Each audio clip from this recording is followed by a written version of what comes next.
believed the EJ case became accepted by public officials and the general population. This led to more killings because no one was arresting and prosecuting the killer cops and the vigilantes. This was impunity as never seen before in the Philippines outside of Davao.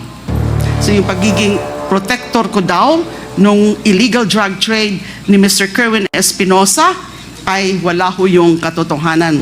I vehemently, categorically, and firmly went on record in denying those accusations. Sinabi ko rin nun na yung mga sinasabi nila Kerwin Espinosa, ni Ronnie Dayan, and ni Colonel Espinido ay wala talagang katotohanan. In the to former President Rodrigo Duterte to attend the Quadcom meeting today. Former President Duterte's legal counsel told yesterday that the former president cannot attend the hearing today.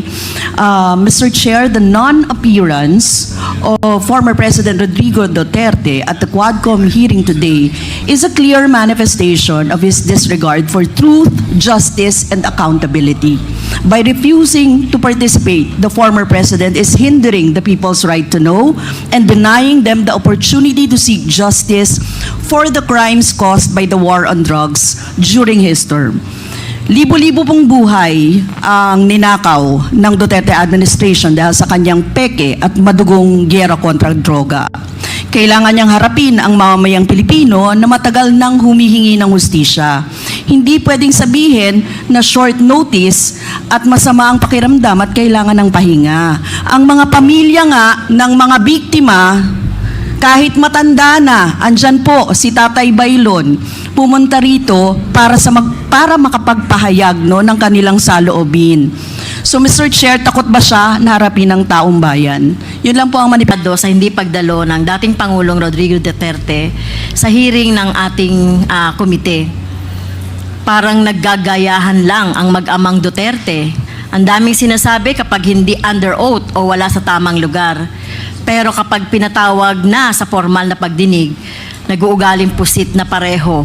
At ang dami ng rason para huwag dumalo ang sagutin ng maayos ang mga katanungan natin. Kaya I move na kapag hindi pa dumalo si dating Presidente Duterte sa susunod na hearing ay isight na siya in contempt or kung ano man yung rules natin. Kundi ay ito po ay isang malaking insulto sa mga pamilya. Andyan po yung pamilya ng mga biktima ng madugong war on drugs na nandito po sa atin. Sa kanyang pagtanggi ay nagpapakita lamang ng kawalan ng respeto sa proseso ng investigasyon at sa pagharap sa katotohanan. Mr. Chair, ang mga aligasyon laban sa kanya ay napakaseryoso. Mula sa mga pagpatay sa mga sibilyan, sospek at may hirap, maging sa mga Chinese drug convicts hanggang sa pagkamatay ni Mayor Rolando Espinosa. Hindi ito mga bagay na dapat ipagwalang bahala o iwasan. Kung totoong walang itinatago si dating Pangulong Duterte, bakit hindi niya harapin ang mga tanong natin dito sa committee? Bakit kailangan pang magtago sa likod ng mga dahilan tulad ng health issues at short notice? Mr. Chair, hinihiling ko sa committee na gawin ang lahat ng hakbang upang matiyak ang pagdalo ni dating Pangulong Duterte sa susunod na hearing kung patuloy siyang magtatago at dapat natin isaalang-alang ang paggamit ng ating kapangyarihan para isight siya in contempt. Ang bayan ay nangangailangan ng katotohanan at hustisya. Hindi tayo dapat magpatinag sa mga taktika ng pag-iwas at pagtatago. Maraming salamat, Mr. Chair. Since Congresswoman Arlene and Franz Castro mentioned the victims, no? Yung mga kamag-anak po ng victims, can we recognize them? Can we ask all of them to stand up, please, to recognize ang mga kamag-anak po ng mga biktima? Pwede po bang tumayo ang mga kamag-anak po ng biktima?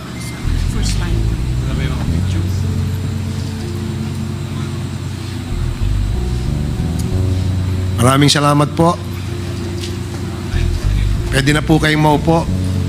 Maraming salamat. Congressman Manuel and then Congressman Acop. Thank you, Mr. Chair. Mr. Chair, tanong lang dahil batay na rin po sa official communication na pinadala mula sa panig ng dating Pangulo. Nabanggit po doon yung, and I quote, willingness to appear before the House of Representatives on some other available date, preferably after November 1, end of quote.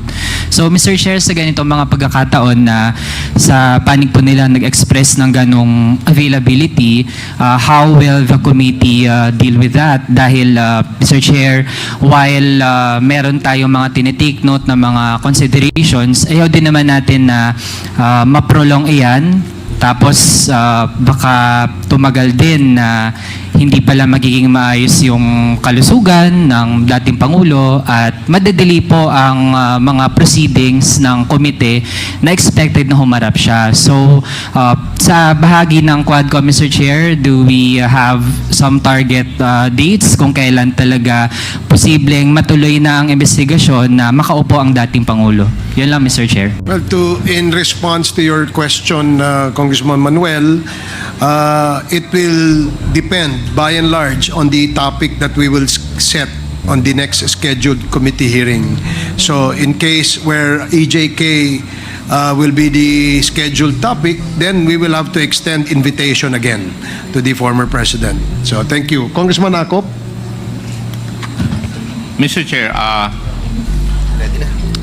pursuant to our rules on inquiry under Section 15, may I respectfully move that we extend our inquiry insofar as the issues raised in the Quadcom committee is concerned, because Section 15 requires that we terminate our hearings within a period of 60 days. So may I move, Mr. Chair, that we extend the hearing?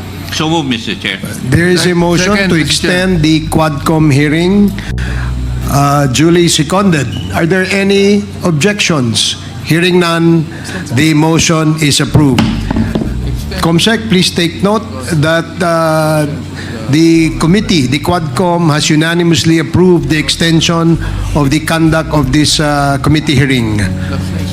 Thank you. Now we proceed with the next part of the agenda. May we ask former Senator Layla Delima for your opening statement? Mr. Chair, bago po yun, naalaman ko po na mayroon pang mga nasa baba ng mga EJK victims ng mga pamilya na kung mayroon tayong lugar dito, wala na yata lugar, pwedeng umakyat or pwede na natin kilalanin at recognize. Wala na po tayong lugar, Your Honor. And hopefully, magkasya po sana po dito lahat ng nating naimbitahang resource persons. But unfortunately, the space is limited. So I believe that they are properly seated sa basement, sa ground floor. And nanonood po sila ng ating hearing sa ngayon. So now we proceed with acknowledging former Senator Layla Delima for your opening statement. Please proceed. Good morning to the lead chair of the Quad Committee, Representative Barbers, to the chairs of the other committees constituting the Quadcom, the members of the Quadcom, members of Congress, and also good morning to the other resource persons invited for today's hearing. Actually po, I have both a statement and a presentation. Medyo mahaba po, and I was advised right before the hearing that I should cut it down. Although mahaba po talagang presentation ko. Best efforts, I will try to abbreviate. Mr. Chair, before our former senator proceeds, can I just request that she puts the mic a little bit closer, just so that we can hear her voice louder. Thank you very much. Okay. Salamat po. I attend this hearing with a deep sense of irony. I have not forgotten that in September and October of 2016, the House Committee on Justice conducted the inquiry on the Bilibid drug trade. However, unlike this hearing, the real subject of that hearing was not really about the drug trade.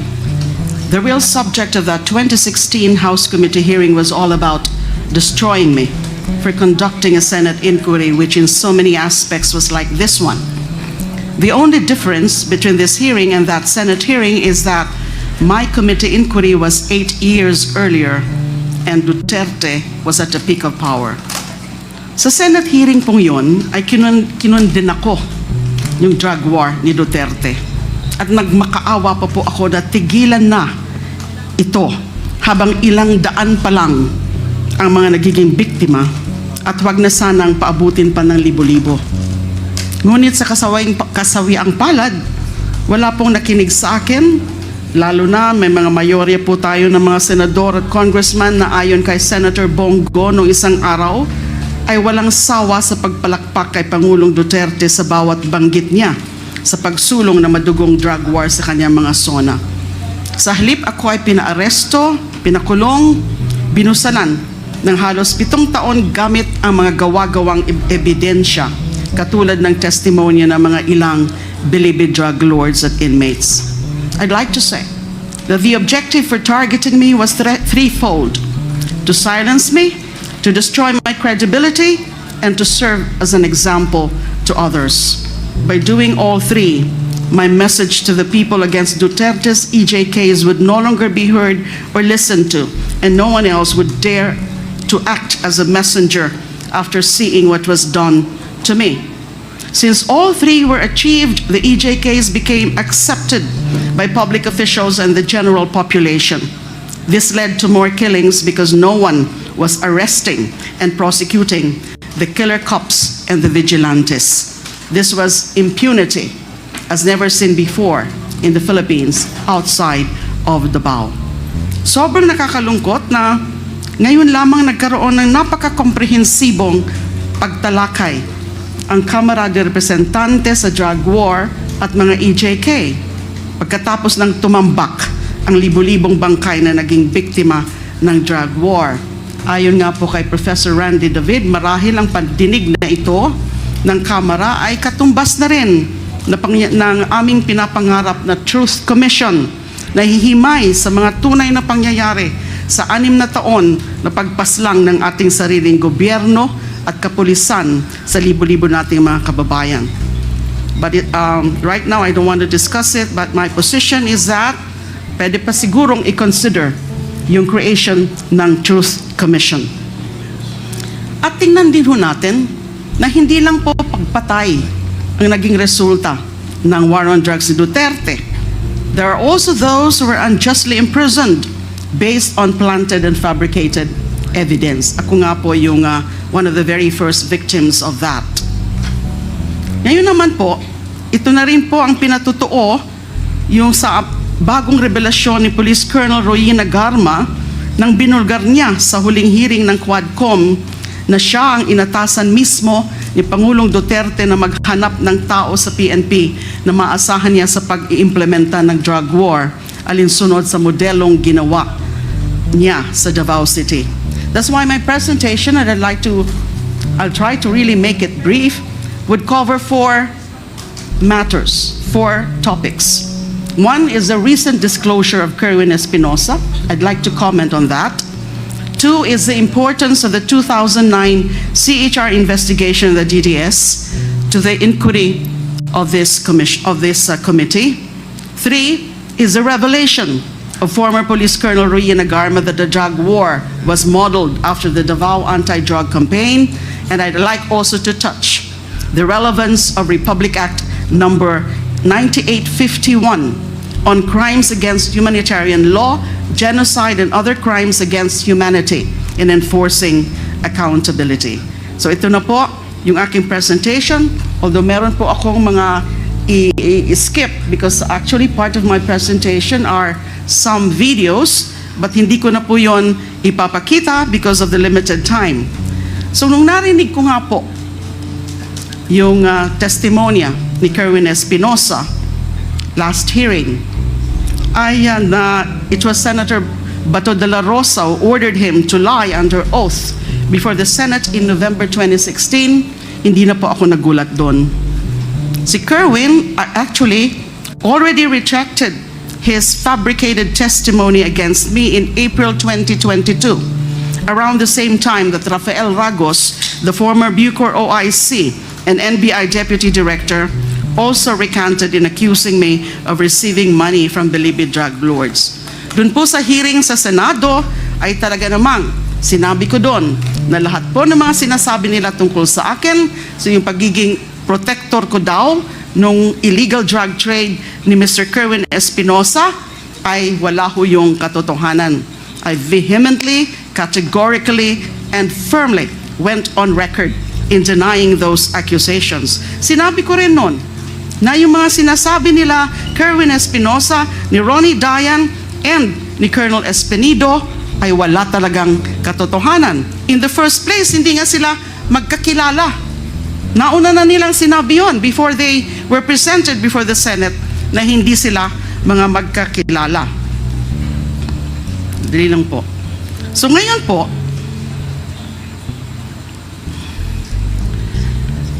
nandito si Colonel Espinido. I saw him earlier.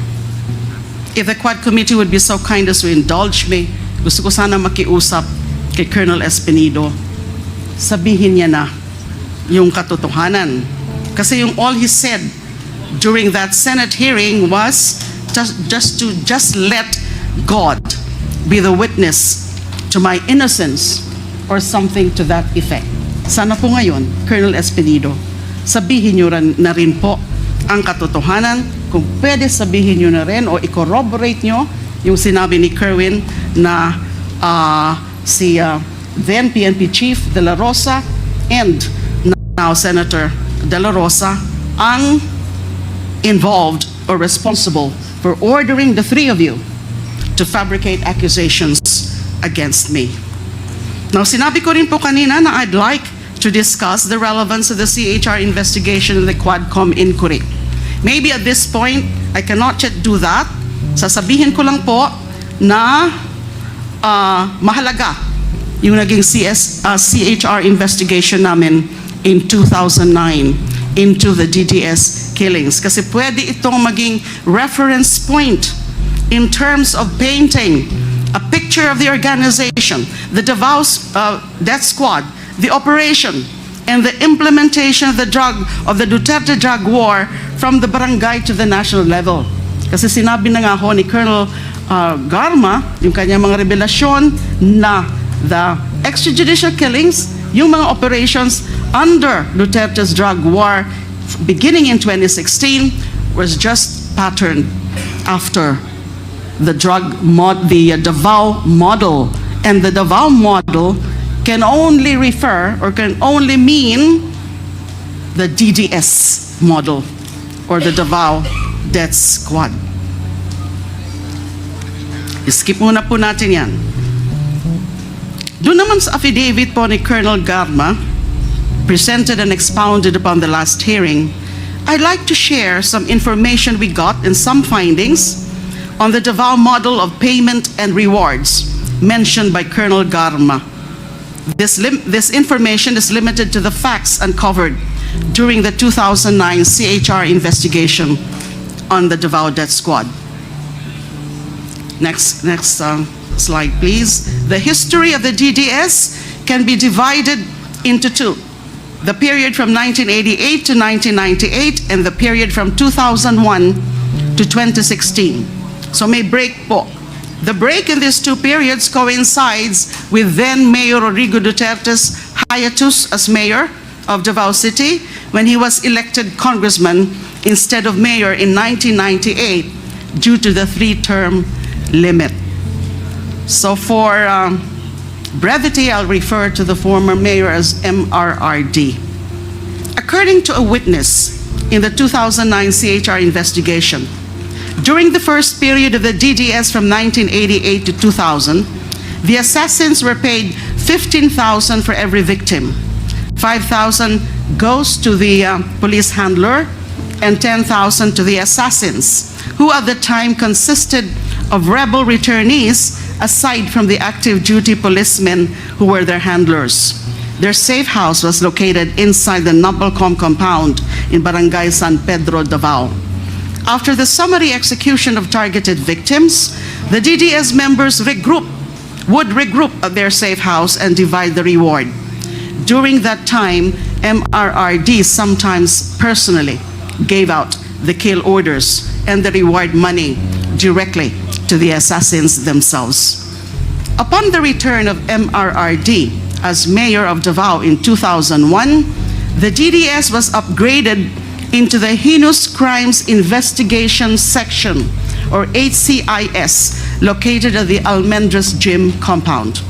The HCIS was an official unit of the DCPO, or the Davao City Police Office.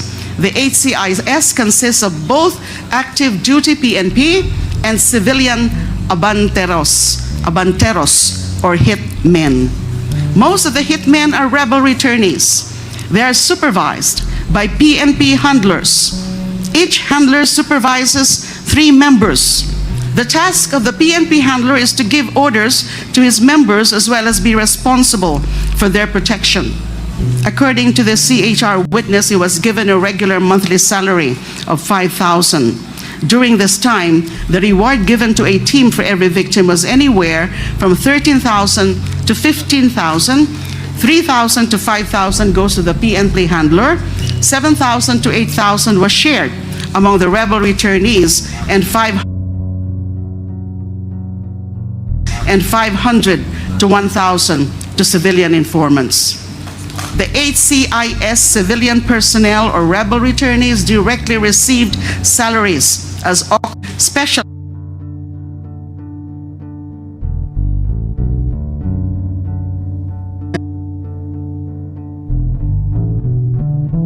So pinagpatuloy niyo po ba yung investigasyon ng kayo Secretary of Justice Department? Konti lang po yung mga nagawa ng DOJ nung secretary na po ako. Although si Matobato, sumipot po siya, at we gave him, the DOJ gave him witness protection. Kaya lang, nung uupo na po in 2016, yung dating Pangulong Duterte, bilang Pangulo, ay umalis na po siya sa witness protection program. Yun po ang pagkakaalam ko. Pero meron po akong extensive personal investigation notes on what we gathered. Kasi yung mga nakausap namin in the course of that CHR inquiry na magaganda o mahalaga yung mga sinasabi nila, kasama na rin yung tungkol sa reward system, ay sila po yung mga kinausap lang namin ng mga sikreto lang. Kasi ayaw nilang humarap doon mismo sa open public. Are you corroborating with the former senator on this, or? Good morning, Your Honors, Mr. Chair. Good morning, ma'am. For me, as Chief of Police at that time in Albuera, I am one of endorsing the complaint to the DOJ. One of those names is Ma'am Layla Delima for the affidavit that was already made by Mayor Espinosa together with his lawyer Villarino. So as Chief of Police, I am one who endorsed that complaint to the Ombudsman. But for me, as I remember when we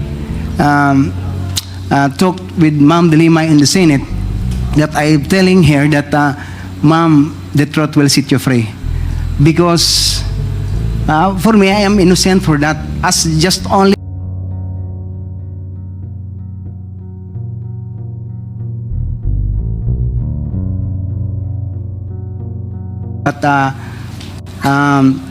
yung knowledge talaga, sir, hindi ko alam kung totoo na siya involved si ma'am. No, as being chief of police lang, na yun talaga ang procedure na mag-endorse kung may mga complaint. Pero I believe at the time, Your Honors, Mr. Chair, na kinausap na si Mayor Espinosa kung nalaman naman ng buong mundo na si Mayor Espinosa was already there in Kamkrami to Sirbato for surrender. So pag turn over niya sa akin, dala na yung mga statement na ganon. So what I did is just only to endorse the complaint. to the Ombudsman, Your Honors, Mr. Chair. Mr. Chair, thank you. I'll be asking more questions later on. Thank you, Senator Layla Delima, na ang leader mismo ng Davao Death Squad ay mismo yung dating mayor din, Mayor Rodrigo Duterte. Did I hear it right, Mr. Chair? Yes, those are the claims of those witnesses that we talked to. That is also the claim of Edgar Matobato and Arturo Las Cañas. At Mr. Chair, siya po yung merong alias na Superman bilang leader ng Davao Death Squad. That is correct. Mr. Chair, given na meron ngang mga rewards dun sa mga napapatay na mga suspects or involved di umano sa drug trade, Mr. Chair, ano ang source nitong binayad dun sa mga kasama yung mga informants, yung mga civilian na mga force multipliers, pati sa mga assassins? Nabanggit ko po yan sa statement ko kanina o sa presentation ko kanina na meron nanggagaling from the office of the mayor itself. The intel funds from the office of the mayor. The DS logistics and finances came from the Peace and Order or Intel Fund of MRRD. That's according to the CHR witnesses and also from Las Cañas ICC affidavit.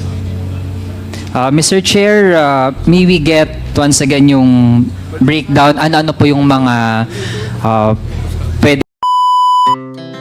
Our hearts beat to the city streets. We began to feel the fire.